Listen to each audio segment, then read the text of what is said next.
puesto el Señor por la necesidad de tener esta convicción que nos da identidad, que nos da también un panorama de lo que representa formar parte del cuerpo de Cristo, de ahí desde el principio. Y hoy vamos a concluir realmente con esta enseñanza, después de haber estudiado acerca de lo que representa formar parte del cuerpo de Cristo, saber qué es o quién es o cómo debe ser un discípulo del Señor, las características, la identidad, con todo lo que ha representado. Bueno, hoy vamos a ver lo que puede obstaculizar el camino del discípulo. O sea, esta enseñanza se llama Obstáculos en el camino del discípulo. Y para comenzar con esta enseñanza, vamos a retomar el primer pasaje con el que comenzamos la serie, que es Mateo 28, 18. Para que vayan ahí.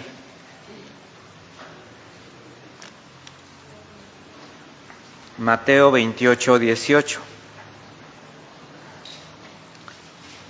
Dice así: Jesús se acercó a ellos y les habló diciendo: Toda autoridad me ha sido dada en el cielo y en la tierra. Por tanto, vayan y hagan discípulos de todas las naciones, bautizándolos en el nombre del Padre, del Hijo y del Espíritu Santo, enseñándoles que guarden todas las cosas que les he mandado, y he aquí, yo estoy con ustedes todos los días hasta el fin del mundo. Aquí cabe señalar que emplea mucho el Señor la palabra todos, si se dan cuenta. Dice que toda autoridad, primero, o sea, es toda. Después dice que hagamos discípulos en todas las naciones, a que guarden todas las cosas y estaré con ustedes todos los días. ¿Ya se dieron cuenta cómo el Señor hace énfasis en este todo, en un completo? Porque Él está concluyendo su ministerio en la tierra. Entonces, cuando el Señor Jesucristo afirma a sus discípulos tener Él toda la potestad, no se refiere solamente a la que por su divinidad ya le pertenecía, no se está refiriendo a esa autoridad, sino a la que le fue concedida en su condición de hijo del hombre, al haber consumado la obra de redención. O sea, Él la obra la consuma como hombre. Y debido a esto, a una vida de obediencia, de consagración, de sacrificio, cumpliendo el propósito por el cual fue enviado por el Padre, bueno, Jesucristo, con su dedicación, con su testimonio, muestra el camino verdadero y también muestra el sentido de la vida cristiana en el camino de la fe. O sea, Él muestra un todo.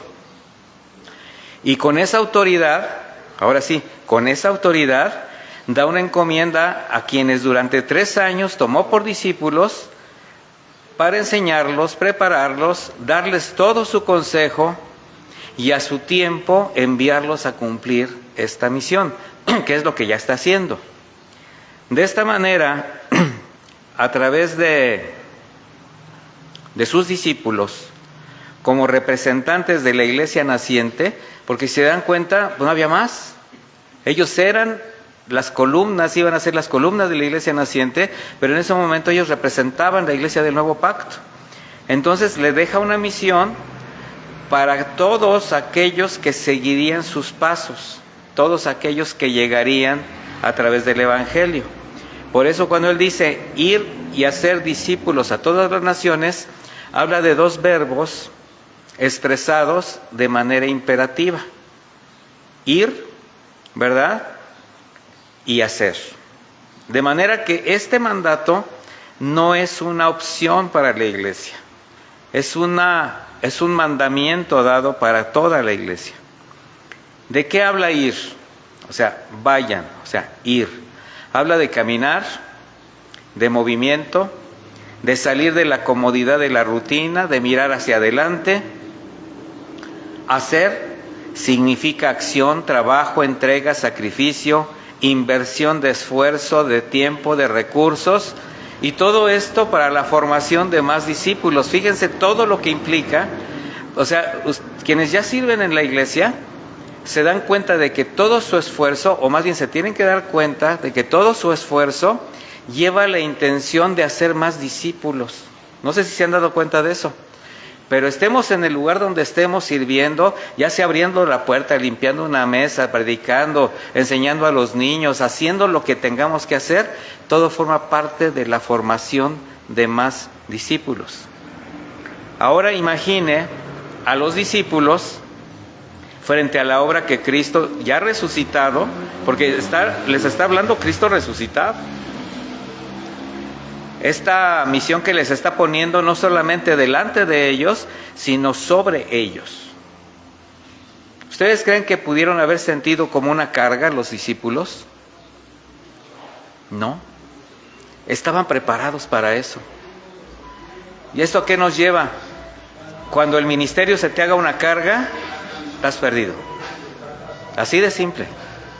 El ministerio se cumple de una manera voluntaria, con gozo, con libertad, con mucho amor, porque estás sirviendo a una iglesia ganada por la sangre de Cristo. O sea, tienes que ver desde el bebé que entra hasta la persona más ancianita, la manera como llegue, el Señor los está trayendo para que le sirvamos.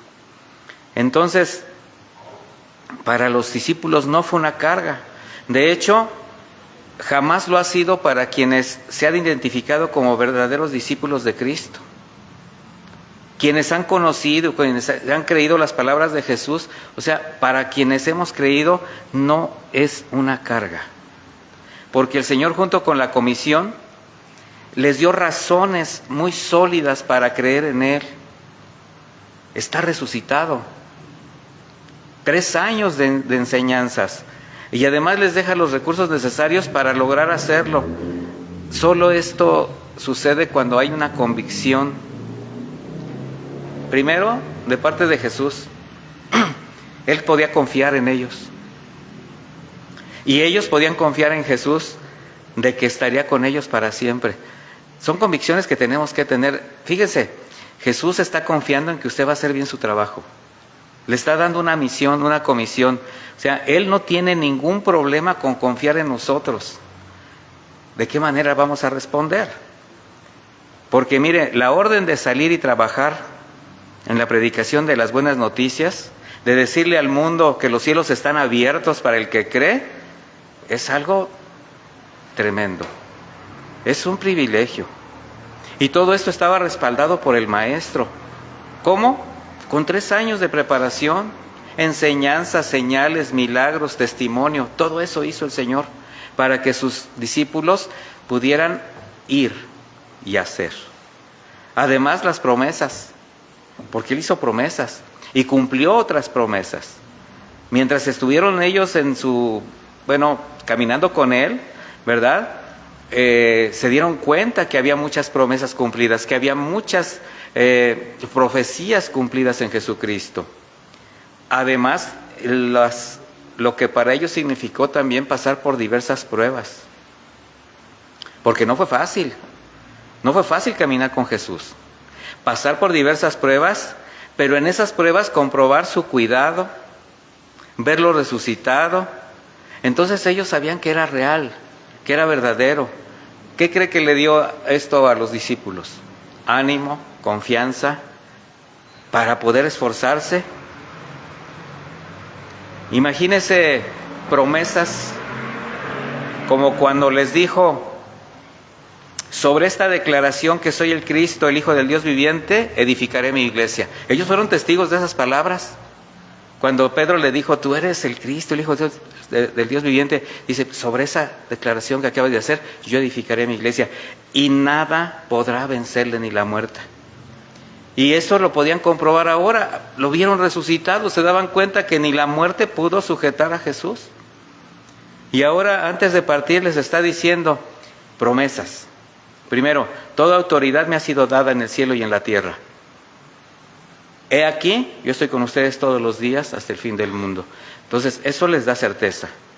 Y el Señor continúa cumpliendo sus promesas.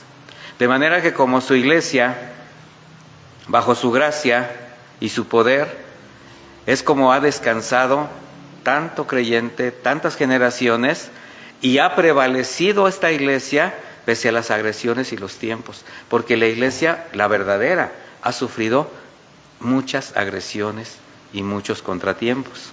Ahora, esto es lo que el Señor ha hecho y prácticamente pues lo es todo. Pero por su parte, aquellos primeros discípulos pues lo creyeron, que fue lo más importante, y obedecieron.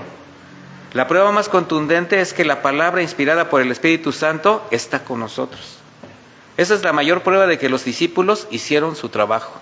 Tenemos una Biblia, que estamos aquí y que como cuerpo de Cristo tenemos que seguir cumpliendo una misión. Y quienes vienen, adelante. Hay ahorita una carga sana en todos los que estamos trabajando para la obra de Dios en casa de oración a nivel mundial, de pasar la estafeta bien, de darnos cuenta que las generaciones vienen con todo y que hay que guiarlas, que hay que ahora sí que prepararlas, enseñarlos, madurarlos. ¿Y desde cuándo? Desde que llegan. Acuérdese que la vida la edad espiritual no depende de la edad física, no depende de eso, ¿verdad? La formación de discípulos o de más discípulos, porque ya somos unos discípulos, es un compromiso que todo discípulo verdadero debe cumplir, no puede eludir. De ahí lo necesario aprender de este mandamiento, ¿verdad? Ahora,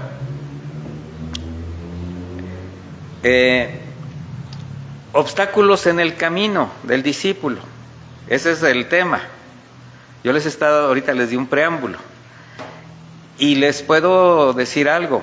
La mayoría de los obstáculos que ha habido en el camino del cristianismo, de los discípulos, la mayoría han venido de distorsiones o manipulaciones de la Escritura en muchas formas. Sea por ignorancia, sea por conveniencia, y todas las tenemos que aprender a discernir.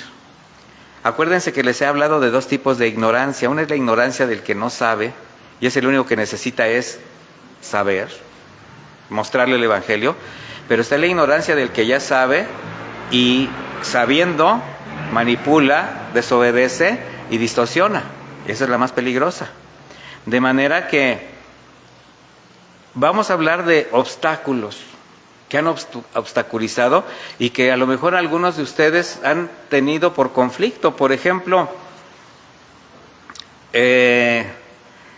leímos que el Señor dio la encomienda a su iglesia de ir y hacer discípulos, ¿verdad que sí?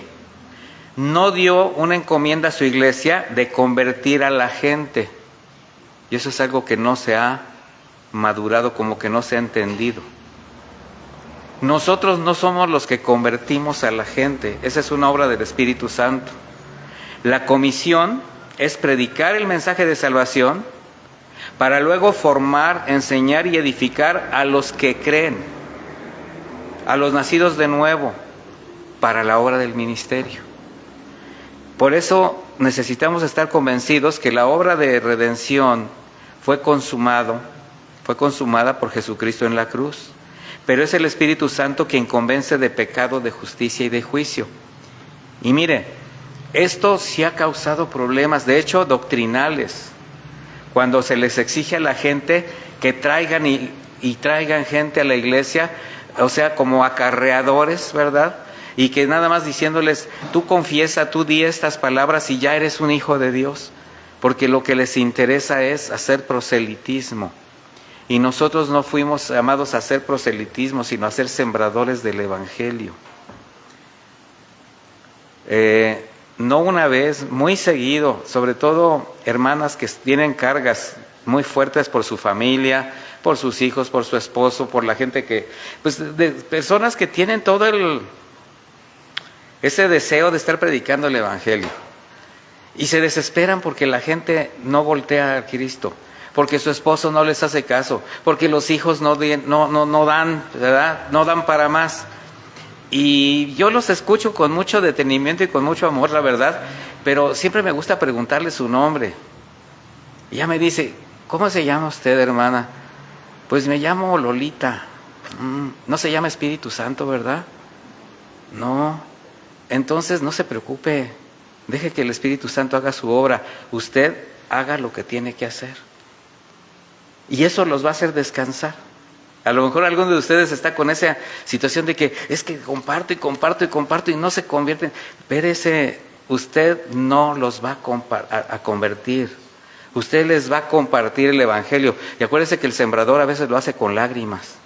Y después, ¿qué nos deja el Señor? Orar. Y dejar que Él haga la obra. Uno es el que siembra, otro es el que riega. ¿Quién es el crecimiento?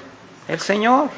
Entonces no podemos olvidar ni debemos olvidar que la salvación es un acto soberano de Dios, concedida por gracia a quien reconoce su pecado, que se arrepiente y al recibir el perdón es reconciliado con el Padre y para eso necesita estar convencido de su pecado. Entonces nosotros no somos los que hacemos esa obra, pero la predicación del Evangelio y la formación de más discípulos sí es nuestro trabajo, ese sí, ¿verdad? ¿Qué vamos a hacer para lograrlo? Usar sabiamente los recursos que el Señor mismo nos ha provisto. Una provisión que nos ha dado en todo sentido. El Señor nos ha provisto espiritual, moral, física y materialmente. Él es el que sostiene a su iglesia. Ahora, todos estos recursos, ¿cómo los debemos traducir nosotros? Todo lo que el Señor nos da, en obediencia, en santidad, en entrega, en testimonio, en tiempo, en esfuerzo, en recursos para cumplirla. Entonces, no es fácil. Primero, no es fácil vivir la vida cristiana. Segundo, tampoco va a ser fácil ni rápido la formación de discípulos. Es un trabajo, ¿verdad? Es un trabajo de quienes hemos sido llamados a esa misión. ¿Y quiénes hemos sido llamados a esa misión? Todos. El cuerpo de Cristo, con todas sus estructuras, con todos sus dones, de la manera como el Señor nos use, pero todos estamos contribuyendo a la formación de más discípulos. Y vamos por partes. A Jesús, nuestro Señor, le costó 3 años formar a sus discípulos. O sea, Él no los metió en horno de microondas, ¿verdad? Con un trato constante, con un testimonio de vida, y la enseñanza de todo el consejo de Dios. O sea, no escatimó nada. Mire lo que le dijo a sus discípulos antes de su partida. Vaya conmigo a Juan 15:13. El Señor ya está preparándose para ir al Calvario. Ya está preparando su despedida, por decirlo así. Después de haber trabajado con sus discípulos, ya hablamos de su llamamiento, ya hablamos de muchas cosas. Bueno, ahora les dice en Juan 15:13, nadie tiene mayor amor que este, que uno ponga su vida por sus amigos. Fíjese ya cómo les está llamando. Dice, ustedes son mis amigos si hacen lo que yo les mando. O sea, aquí antepone el Señor la necesidad de ser obedientes a los mandatos de Dios. Dice, ya no los llamo más siervos, porque el siervo no sabe lo que hace su Señor, pero los he llamado amigos porque les he dado a conocer todas las cosas que oí de mi Padre. O sea, todo el consejo de Dios, yo se los he dado. El Señor no se quedó absolutamente con nada. Y Pablo, quien entendió su misión durante toda su vida ministerial, también él dejó un legado de verdaderos discípulos.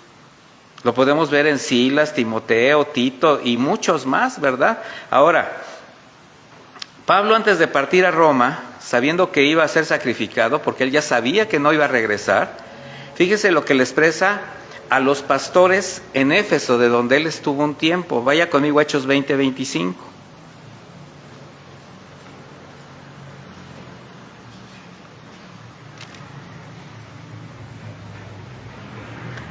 Dice, ahora, he aquí, yo sé que ninguno de todos ustedes, entre los cuales he pasado predicando el reino, volverá a ver mi cara. Por tanto, yo declaro ante ustedes en el día de hoy que soy limpio de la sangre de todos. ¿Por qué se atrevió a decir eso Pablo? Dice, porque no he rehuido el anunciarles todo el consejo de Dios. O sea, lo mismo que hizo Jesús. Todas las cosas que oí de mi Padre, se las he dicho, se las he dado. Y dice en el versículo 28, tengan cuidado de ustedes mismos y por el rebaño sobre el cual el Espíritu Santo les ha puesto como pastores. O sea, hasta aquí llegó mi responsabilidad. Él dejó pastores, dejó discípulos que tenían que seguir con el trabajo que ya ellos tenían en encomienda. Ahora, qué gran contraste con lo que ahora de manera irresponsable se suele practicar, sin dar importancia a lo que representa la comisión y el privilegio de ser portadores de un mensaje de vida o muerte.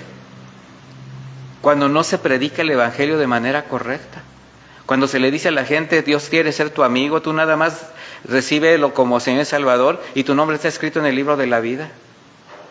Un Evangelio que mata, levantando un obstáculo en la vida de muchos que el Señor acerca.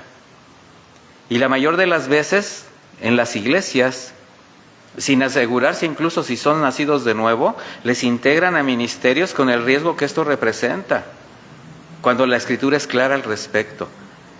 En 1 Timoteo 3:6, se lo voy a leer, dice que no sea un recién convertido para que no se llene de orgullo y caiga en la condenación del diablo. Cuando nosotros estamos formando discípulos, les estamos estableciendo los fundamentos del reino en el corazón. Y alguien que ya tiene estas convicciones, el que tiene este conocimiento, ya no se va a envanecer, sino que va a saber lo que representa ser siervo. Ya no se va a enorgullecer, ya no se va a levantar, ya no se va a sentir que está en un nivel de jerarquía especial, ya no. De hecho, va a entender que el que sirve es el que se pone abajo. Dijo el Señor, el que quiera ser mayor, primero sea siervo, ¿verdad? Entonces, para quien toma en serio la misión de formar discípulos que amen al Señor con toda su alma, con todas sus fuerzas y con todo su corazón, pues les tiene que interesar antes su condición espiritual. Imagínense que nosotros los pusiéramos a servir sin interesarnos primero en su condición espiritual. De que que porque están en un ministerio sintieran que eso es lo que les va a dar salvación, o que ya porque están sirviendo ya son salvos. Eso hubiera sido como criminal, ¿verdad? Y así hizo el maestro con sus discípulos. Así lo hizo. Primero se aseguró de la vida espiritual de sus discípulos. Y así ahora nos envía a predicar el Evangelio a todas las naciones. Pero para predicar, enseñar la palabra de manera ¿cómo? Completa, verdadera, transparente, sin aderezos, sin manipulaciones, sin engaños. Y ahora vamos a ver otra palabra que está aquí en esta misión, que también ha sido motivo de confusión, porque la palabra naciones, cuando dice ir a todas las naciones, fíjese de qué vocablo se traduce, es la palabra etnos, de donde se deriva la palabra etnia, que significa persona. Por tanto, la misión es llevar el mensaje de salvación a toda persona sin distinción alguna. Y cuando alguien piensa en misiones o en naciones, ya se está viendo en Timbuktu, ¿verdad? Como misionero, ya se está viendo en Chipre, ya se está viendo en la India, ya se está viendo en Chiapas. No, mis hermanos, tú tienes mucho entorno donde predicar el Evangelio y donde ser testimonio para esas personas. De hecho, es tu mejor forma de evangelizar, lo hemos hablado mucho, ¿verdad? Siendo testimonio de lo que realmente representa ser cristianos. De manera que con el conocimiento y la confrontación de la verdad, entonces, al recibir a Jesucristo, sí sean nacidos de Dios y sean agregados a la iglesia, que es el cuerpo espiritual, y así enseñarles que guarden todas las cosas que dejó Jesús como un legado. Porque dice, y enséñeles a que guarden todas las cosas. ¿Cómo puede alguien aprender a guardar todas las cosas si no es un nacido de nuevo? Es imposible. O sea, el mundo, o sea, la persona que no es nacida de nuevo, que no está guiada espiritualmente, no entiende este proceso. Y la palabra enseñándoles, o sea, estamos hablando de la misión, viene de un vocablo, didasco, que significa instruir o enseñar sistemáticamente. O sea, consiste en un aprendizaje progresivo de la Escritura. No es ahorita te enseño esto y mañana te enseño otra cosa, Tiene que haber fundamentos, o sea, habla de un proceso continuo donde los discípulos aprenden paso a paso la palabra de Dios para ser formados, partiendo del conocimiento de los fundamentos de la fe, de ahí, ¿verdad?, conocimientos de Jesús, de Dios, de la voluntad del Padre, los mandamientos y todo lo que representa el ser formados con las Escrituras. Ahora, ¿esto será rápido? No.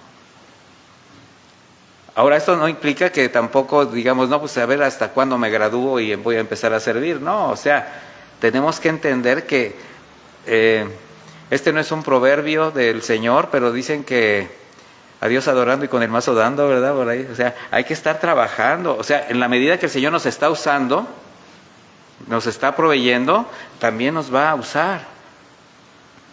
De manera que si mandó Jesús enseñar a quienes van llegando a la fe, que guarden y obedezcan todo lo que Él mandó, ¿cómo lo vamos a lograr? Enseñándoles fundamentos sólidos, para que afirmen su conocimiento y sus convicciones. Entonces aquí viene una pregunta. ¿Será que en la iglesia un predicador, un pastor, maestro, evangelista puede predicar lo que le plazca con el ánimo de entretener y motivar a la gente para que se sienta bien? La respuesta es no. Porque una enseñanza manipulada y deficiente, que además involucra filosofías humanistas, doctrinas manipuladoras o tradiciones denominacionales, fíjese lo que estoy hablando, siempre van a ser un obstáculo en el camino del creyente. Por eso mucha gente que viene de otras, estoy hablando de incluso iglesias cristianas, donde no se habla la verdad. Doctrinas donde solamente se toma una parte del consejo del Señor, es decir, lo que les conviene, o empatan con algún mensaje que les permite manipular la fe de las personas. Qué grave pecado es hacer tropezar a quien Dios acerca para ser salvo. Qué grave pecado. Entonces, ¿qué fue lo que mandó Jesús a los apóstoles? A enseñar estrictamente la palabra de Dios. Y envió a su Espíritu Santo para recordarnos todas sus palabras. Y también usó a estos hombres para establecer las enseñanzas bíblicas bajo el nuevo pacto. O sea, toda esa provisión la hizo el Señor. Pablo lo entendió bien. Y así exhibió la condición de quienes enseñan otras doctrinas con la única intención de beneficiarse. En 1 de Timoteo 6:3 le menciona esto a su discípulo Timoteo, que prácticamente ya no era un discípulo, era un pastor en la ciudad de Éfeso. 1 de Timoteo 6:3 le dice así: si alguno enseña otra cosa y no se conforma a las sanas palabras de nuestro Señor Jesucristo y a la doctrina que es conforme a la piedad, está envanecido, nada sabe y delira. O sea, son palabras muy fuertes. Dice, acerca de cuestiones y contiendas de palabras de las cuales nacen envidias, pleitos, blasfemias, malas sospechas, necias rencillas entre hombres de mente corrompida y privados de la verdad, que tienen la piedad como fuente de ganancia. Entonces, cuando alguien se mete a ese terreno de no enseñar las sanas palabras de Jesús, tiene problemas con Dios.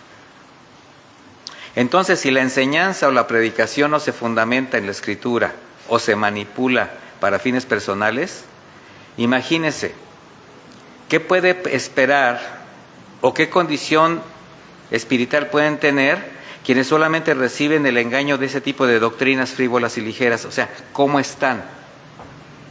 Cuando solamente sabemos que el Evangelio expuesto con veracidad puede confrontar el alma, la condición de pecado, el Espíritu Santo se revela para producir el arrepentimiento, regeneración espiritual. Entonces es necesario que la palabra sea tratada con temor reverente y enseñada en toda su esencia, con toda su transparencia. Hacer lo contrario, ¿qué es lo que va a producir? Simpatizantes de la fe, cristianos nominales, falsos discípulos. Y eso está plagada la cristiandad actual. Por eso Pablo también dijo, predica a tiempo, fuera de tiempo, redarguye, reprende, exhorta con toda paciencia, con doctrina, porque vendrán tiempos cuando las personas no soportarán la sana doctrina y desearán oír mensajes que agraden su alma. Ahora, hay quien aprovechándose de esta condición, pues es lo que hace. Por tanto, todos los discípulos del Señor tenemos que esforzarnos en ¿qué? Primero, aprender, permanecer y poner en práctica todo el consejo de Dios para luego enseñarlo a quienes el Señor acerca para ser edificados. ¿Ya se dio cuenta del trabajo que tenemos? Bueno, Jesús dijo en alguna ocasión, si permanecemos en Él, su palabra en nosotros, seremos verdaderamente sus discípulos. Qué importante es caminar en obediencia a los mandamientos de Dios y perseverar en la fe. Porque tomar a conveniencia solamente una parte del consejo es pretender obedecer a medias. O sea, es como limitar o enmarcar las enseñanzas de Jesús en una sola enseñanza, en un solo mensaje, como quienes maquillan el mensaje diciendo, por ejemplo, Dios es amor y por su gracia somos salvos. Esa es una verdad. Ya son libres. Y ahora pueden vivir como ustedes quieran y pidan lo que quieran. Ahí ya no. ¿Por qué? Porque están manipulando. Pero si te dicen, no, es que Jesús ya pagó y solo desea que seas feliz, que prosperes y tengas abundancia. Pero qué fácil es manipular. Y esta es una lamentable exhibición de ignorancia y de perversidad. Porque si bien Dios es amor, de hecho, Él es la misma esencia del amor. Ese atributo solamente forma parte de Él, no es el todo de Dios. Y los atributos de Dios no se pueden enmarcar ni limitar porque son un todo con dimensión de eternidad. Porque así como el Señor es amor, benigno y misericordioso, también es santo, íntegro y justo. Que si bien es lento para la ira y grande en misericordia, confronta y expone y repudia el pecado. Así como consuela y levanta al caído, castiga al que toma por hijo. O sea, el Señor es un todo, mis hermanos. De ahí la enseñanza de enseñar todo el consejo de Dios para que los que están en formación conozcan realmente la voluntad de Dios, así como el propósito de su paso por este mundo, y que nada obstaculice su camino en la fe. Argumentos que se levantan en contra del conocimiento de Dios. Mire, se cuentan por miles la cantidad de doctrinas, filosofías, religiones, sectas, pensadores contemporáneos, movimientos sociales, totalmente opuestos al consejo de Dios. Pero un verdadero discípulo de Cristo puede discernir todo eso. Ya no se deja llevar por cualquier viento de doctrina. Un discípulo que experimenta la gracia y la misericordia del Señor, sin reservas sigue a Jesús, porque sabe a quién está siguiendo. Sabe que el Señor vomita los tibios. Sabe que seguir al Maestro es irreversible porque cuando ya puso la mano en el arado, no le va a ser posible volver la mirada hacia atrás. Eso es lo que sabe un verdadero cristiano. Un siervo fiel sabe que hacer de lado la palabra de Dios o enseñar por conveniencia doctrinas, mensajes emocionales, hace mucho daño en ocasiones irreversibles a quien el Señor acerca. Pero también sabe que quien se atreve a poner obstáculos en el camino, en otras palabras, que cualquiera que haga tropezar a alguno de esos pequeñitos, más le hubiera convenido colgarse una gran piedra al cuello y tirarse al río. O sea, es dicho de la manera bíblica. Así que nadie nos debe engañar. Y ustedes saben que como discípulos de Cristo no necesitamos de doctrinas ajenas. La comisión ha cambiado y el propósito es el mismo para toda la iglesia. ¿Cuál es el propósito de la iglesia? ¿Cuál es el propósito del Señor? Lo leemos en Efesios 4:13.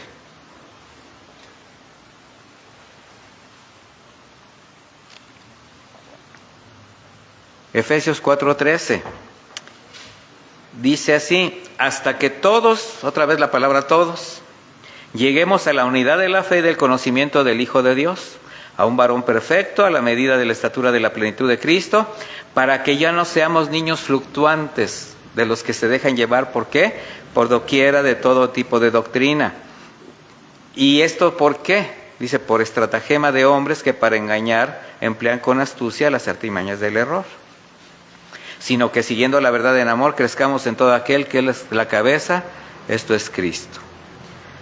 Por eso también vemos cómo Pablo hace una analogía de la vida cristiana con una carrera de obstáculos, donde el corredor, llámese discípulo, no solamente debe correr, o sea, no solamente debe ser veloz, también debe ser perseverante, precavido y preciso. Sí, han visto las carreras de obstáculos, ¿verdad? Bueno, estos hombres tienen la habilidad de no también invadir otros carriles para hacer tropezar a sus compañeros de carrera.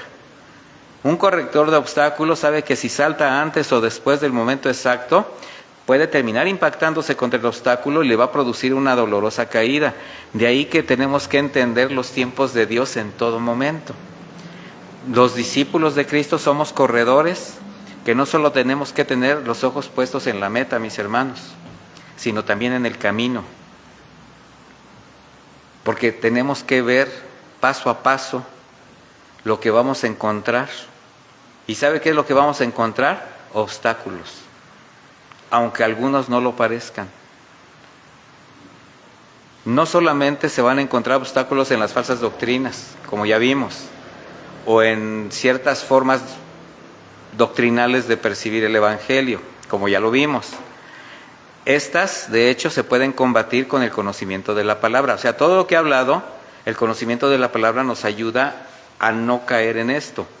Pero hay obstáculos más peligrosos en la vida del discípulo que no solo le van a hacer tropiezos, sino ocasión de caer. ¿Por qué? Porque son los que le van a hacer que se deje llevar por sentimientos y emociones, por lazos afectivos, por lazos familiares. En Lucas 14:25, y este es un pasaje que ya vimos en esta serie, habla de grandes multitudes iban con él. Lucas 14:25 dice, y volviéndose, ya me lo imagino al Señor caminando con muchos que le seguían, y de repente se voltea a verlos a todos y les dice, si alguno viene a mí y no aborrece a su padre, su madre, mujer, hijos y hermanos, hermanas, aún su propia vida, no puede ser mi discípulo. ¿Sí sabía usted que en el camino al Señor se le fueron muchos? Renunciaron infinidad, ¿verdad? Bueno, ahora, nosotros sabemos que cuando Jesús afirma que si no aborrece a sus parientes, no puede ser su discípulo, no está diciendo que odies a los padres, a tu familia o amigos, no. Ya hemos aprendido. Además, cuando Jesús se los dijo en el idioma que tenían ellos que escuchar. La palabra aborrecer significa amar menos o preferir menos. No tiene que ver nada con odiar.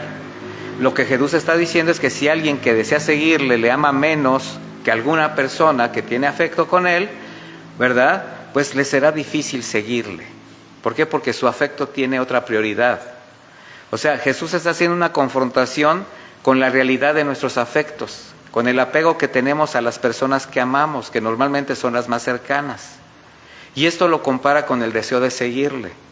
Y ahí es donde ustedes como discípulos tienen que también poner en una balanza cómo está su corazón para con Dios.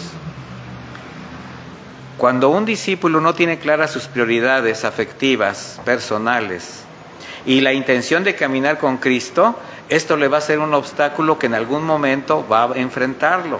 Mire, porque cuando no se tiene dominio propio sobre los sentimientos, sobre las emociones afectivas, fácilmente va a tropezar, aún con el riesgo de desviarle o apartarle del propósito de Dios en su vida. Ahora sí que nuestros afectos nos pueden poner el tropiezo para no caminar con el Señor, incluso para no servirle. Entendiendo que de manera natural el apego a la familia o a ciertas personas están basadas en el amor, en el cuidado y en el afecto.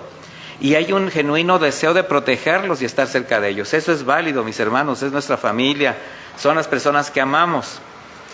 Pero dejarse llevar por sentimientos, por expectativas personales o por emociones, sin evaluar las convicciones de fe, puede llevar al discípulo a decisiones que pueden estorbar su crecimiento espiritual y limitarán su servicio.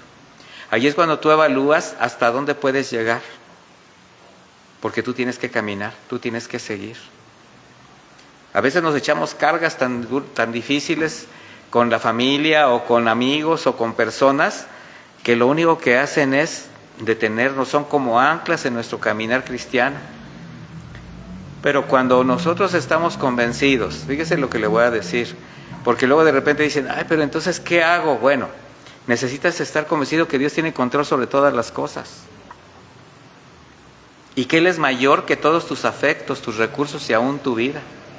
Y la vida de ellos. Estas convicciones dan confianza al discípulo a seguir al Señor en lo que le demande, porque confía en su fidelidad, en su cuidado, en su provisión. Y esa actitud que tú tomas de servir al Señor pese a las circunstancias es un valioso testimonio para afirmar la fe de los que te están viendo, porque se dan cuenta que sabes establecer tus prioridades. No estás fallándole a tu familia, pero también estás caminando en lo que el Señor te está demandando, y para eso se necesita mucha sabiduría. Por eso voy a tratar un obstáculo todavía más pues de mayor grado de dificultad, por decirlo así. Porque además es difícil de aceptar o de identificar.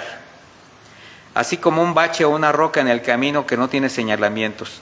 ¿Quién se ha pegado en un bache que no hay, se ha ido y hay topes que parecen bardas y no tiene nada y de repente ya estás hasta pegándolo en el techo? A mí me ha pasado. Bueno, este bache o esta roca en el camino es más grave. Se llama ego. Es el yo. Y ese es el mayor obstáculo que podemos encontrar en el camino. Entendiendo que todos tenemos una personalidad, una gran personalidad, y que la cuidamos, ¿verdad? La exhibimos. Carácter, cualidades, talentos que gustamos presumir. Así como también tenemos estilos y hábitos de vida que deseamos conservar o planes por alcanzar. Bueno, estas son condiciones que cuando llegamos a la fe empezamos a considerar, algunas cambiar, algunas dejar, porque nos damos cuenta que pues no era precisamente lo mejor para nuestra vida, porque no todos nuestros planes eran lo mejor para nuestra vida, en la manera como nosotros llevábamos nuestras decisiones. Bueno, pero cuando realmente tenemos la convicción de que ya no nos pertenecemos, es fácil dejarlas de lado. Es fácil renunciar a ciertas cosas. Cuando empiezas a recibir la palabra, los consejos, y sinceramente deseas afirmarte en tu corazón todo esto, bueno, ahí es cuando tú empiezas con esa lucha. No, pues así como vengo trabajando, así como vengo haciendo mis cosas, no es correcto. Y sí, hay un deseo de dejar, hay un deseo de cambiar. Pero llegado el momento de la prueba, o sea, a la hora de la verdad, a la hora de pasar ese obstáculo, nos detenemos. Allí es cuando decimos, no, pero ¿cómo voy a dejar esto? ¿Cómo voy a soltar aquello? Entonces se buscan atajos para no enfrentarlos, o le damos la vuelta. Y ahí estamos fallando. Allí estamos fallando. Porque no, la verdad es que no queremos dejar de hacer lo que queremos. ¿Cuál será la razón de que un discípulo no logre pasar ese gran obstáculo del yo? Bueno, puede ser la inmadurez. Está llegando a la fe, está aprendiendo. Puede ser que sus convicciones todavía no estén bien fundamentadas. Pero también puede ser que sea un discípulo que no se ha decidido a negarse a sí mismo, que no está dispuesto a caminar con el Señor, que quiere servir, que quiere expresar su fe, pero quiere seguir viviendo como siempre lo ha hecho. En Lucas 9:23 el maestro también dice, y decía a todos, si alguno quiere venir en pos de mí, niéguese a sí mismo, tome su cruz cada día y sígame. Porque el que quiera salvar su vida la perderá, y todo el que pierda su vida por causa mía la salvará. Jesús, ¿qué está enseñando? La necesidad de negarse a esas cosas que nos están afectando para poder seguirle. ¿Y qué hace? Una analogía con la cruz. Mire, hay una costumbre o una mala interpretación del pasaje, de este pasaje, que siempre ha tenido relación con el aguante, la cruz. Ay, es que la cruz te tengo que aguantar, ¿verdad? O es la nuera, o es la suegra, o es el hijo, ¿verdad? Esta es mi cruz, ¿verdad? Y no, mis hermanos, no es aguantarse. Lo que realmente Jesús está demandando es algo que tiene que ver con la negación personal. La cruz en el tiempo de Jesús era un símbolo de tortura, de muerte. En la antigua Roma, la cruz judicialmente, para quienes delinquían, era un terrible castigo. Para los judíos, no solamente era instrumento de tortura y muerte, sino también de vergüenza por transgredir la ley. Decía la Escritura, maldito aquel que es colgado de un madero. Bueno, sin embargo, lo que Jesús está enseñando al usar esta figura es la necesidad de renunciar a todo lo que produce placer carnal, lo que le puede ser motivo para pecar. Y aquí pueden ser cosas personales, pero también pueden ser personas, pueden ser lugares, pueden ser situaciones a las cuales no estoy dispuesto a renunciar. ¿Qué incluye esto? ¿Qué incluye la renuncia? Es negarte a tu carácter, sacrificar ese carácter, esa personalidad de la que estás tan orgulloso, tus hábitos, tus costumbres, tus argumentos, tus relaciones y hasta ciertos proyectos o planes personales que pueden llegar a distraerte en tu caminar y comunión con Dios. O sea, hay cosas en las cuales tú ya no te puedes involucrar, porque ya sabes lo que esto representa. Y tener pues el entendimiento que cuando el Señor demanda algo a sus hijos, a sus discípulos, es porque siempre tiene un propósito mayor para su vida. Y a veces nosotros no nos damos cuenta de eso. Hay quien lo duda. Mire,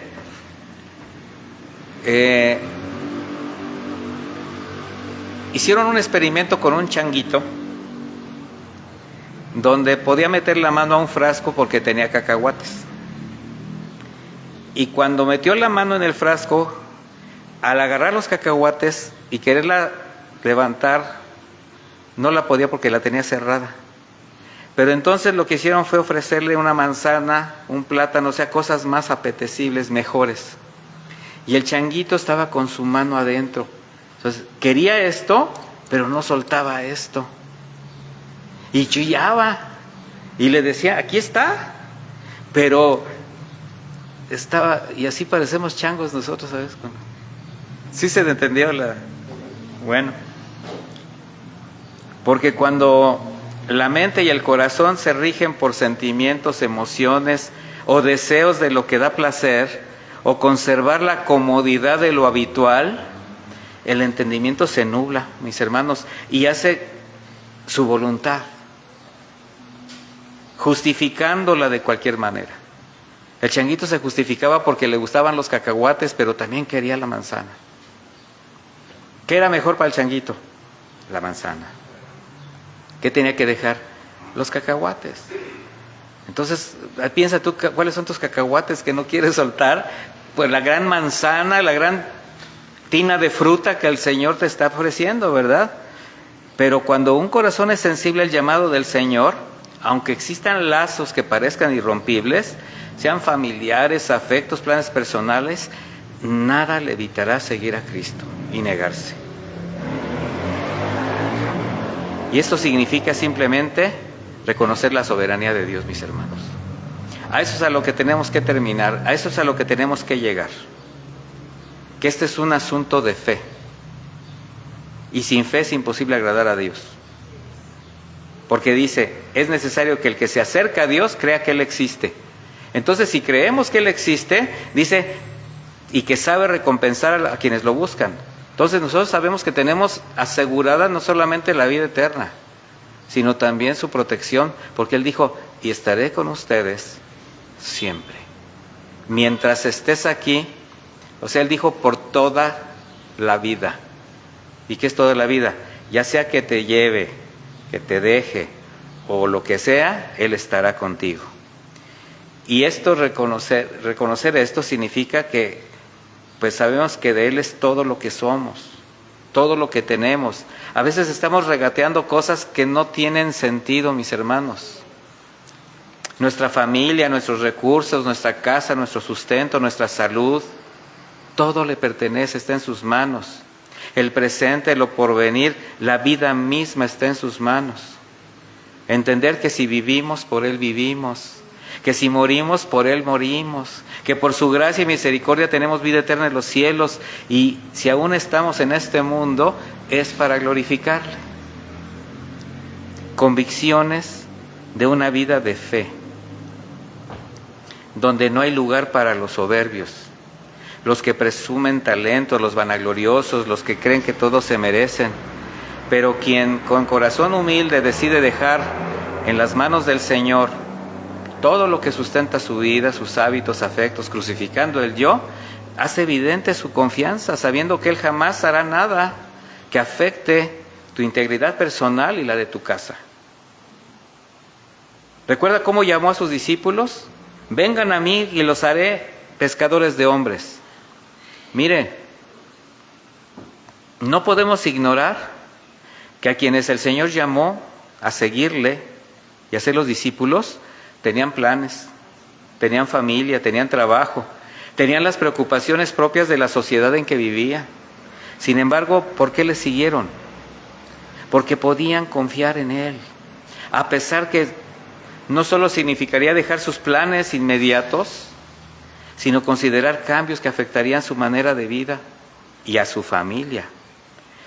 No sabían cómo, pero sabían que iban a tomar, era una decisión que iba a cambiar su vida. ¿Se imaginan la lucha en la mente y el corazón de Simón, Andrés, Juan, Jacobo, los demás discípulos, al decidir seguir a Jesucristo? O sea, ¿cómo se pondrían? ¿Cómo estarían ellos? ¿Cómo llegaron a su casa a decirle a su esposa, a sus hijos, me voy a seguir al Maestro? ¿Usted cree que los desamparó el Señor? No, en ningún sentido. De ahí la importancia que el discípulo guarde su corazón de cualquier seducción, de cualquier oferta que el mundo le ofrezca, porque solamente será para desviarlo del propósito a que fue llamado. Hay mucho, mis hermanos, que nos ofrecen las circunstancias para desviarnos de la verdad. Obstáculos que tratarán de conmover hasta la integridad. Todo esto, mis hermanos, es importante entenderlo. El mandamiento de Jesús es tan importante que se le ha llamado Gran Comisión. La pregunta es, ¿cómo está tu corazón para hacer tu parte? ¿Lo has limpiado? O sea, la palabra ha hecho su trabajo, ha hecho su parte, te ha confrontado, tú has entregado, has decidido honrar al Señor con tu vida, con tu testimonio, con tus pensamientos, tus palabras, tus actitudes. Porque es fácil identificar cuando no hay un discípulo verdadero de Jesús. Y esto por sus frutos. ¿Por qué? Porque así es cuando nosotros vemos una fe probada, santidad, carácter. Y esa es la comisión. El Señor antes de partir dijo, yo les he dado tu palabra. El mundo los aborreció porque no son del mundo, como tampoco yo soy del mundo. Esa convicción la tendríamos que tener nosotros. ¿Cuántos podríamos decir, yo les he dado tu palabra a todos los que has puesto delante de mí? Ya no tengo nada que darles. No será demandada la sangre de estas personas de mis manos. Yo les he dado lo que tú me has pedido. Cumplir con el mandato de hacer discípulos siempre va a redundar en bienestar y fortalecimiento para la iglesia. Una iglesia que no hace discípulos se va a convertir en una iglesia, en una congregación híbrida, sin futuro. Al ser los mismos discípulos que nosotros estamos enseñando, los que después se van a integrar a la comisión de hacer más discípulos. Mis hermanos, esta es una cadena de amor. Es una cadena de esfuerzo, de trabajo. Así que jamás olvidemos que sin importar el lugar donde el Señor nos permita servir, somos siervos inútiles, vasos de barro, colaboradores del Señor, y bueno, que solamente tenemos que hacer la parte que nos corresponde. Termino con esta escritura de 2 de Timoteo 2, versículo 1 y 2. Dice: tú pues, hijo mío, esfuérzate en la gracia que es en Cristo Jesús. Lo que has oído de mí ante muchos testigos, esto encarga a hombres fieles que sean idóneos para enseñar también a otros. Ese es el trabajo. Así que a esta distancia de la carrera, la pregunta es: ¿qué obstáculos ha habido en tu camino que te han hecho dudar, que te pudieron desviar, o que sientes que fueron un tropiezo en tu caminar?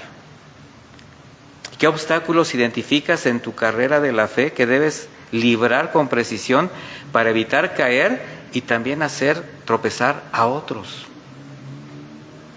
Porque somos un cuerpo, acuérdense. Una sola fe, una sola esperanza, un solo Padre y Dios. Así que, mis hermanos, obstáculos en el camino que tenemos que librar, que tenemos que aprender a saltar, a conducirnos sabiamente, porque estamos en la brecha. ¿Están convencidos de todo esto? Yo espero que sí. Vamos a hacer una oración. Bendito Dios, te damos gracias por tu palabra y porque nos has permitido cerrar este ciclo de enseñanzas acerca de los discípulos. Nos identificamos como tales, Señor, y te pedimos tu gracia para que siempre, con nuestras decisiones, con nuestro carácter que tú estás formando en nuestra vida, con todo lo que somos, te podamos honrar y cumplir, Señor, el propósito por el cual nos has traído, nos has llamado. Te doy gracias por la iglesia, Señor, por esta hermosa iglesia que sigue siendo fortalecida, Señor, por tu palabra, que has puesto en sus corazones de mis hermanos el perseverar, el caminar, y, Señor, sigue dando a cada uno de tu gracia, de tu sabiduría, para que perseveren hasta el final, para que tengan en su corazón bien firme la comisión a la que les has llamado, y para que se alegren de formar parte de esta parte del cuerpo, Señor, de su iglesia, y salgan adelante unos con otros, hasta llegar a la estatura del varón perfecto, Señor, hasta llegar al día, en el momento en que tú nos llames. Muchas gracias en el nombre de Jesús. Amén.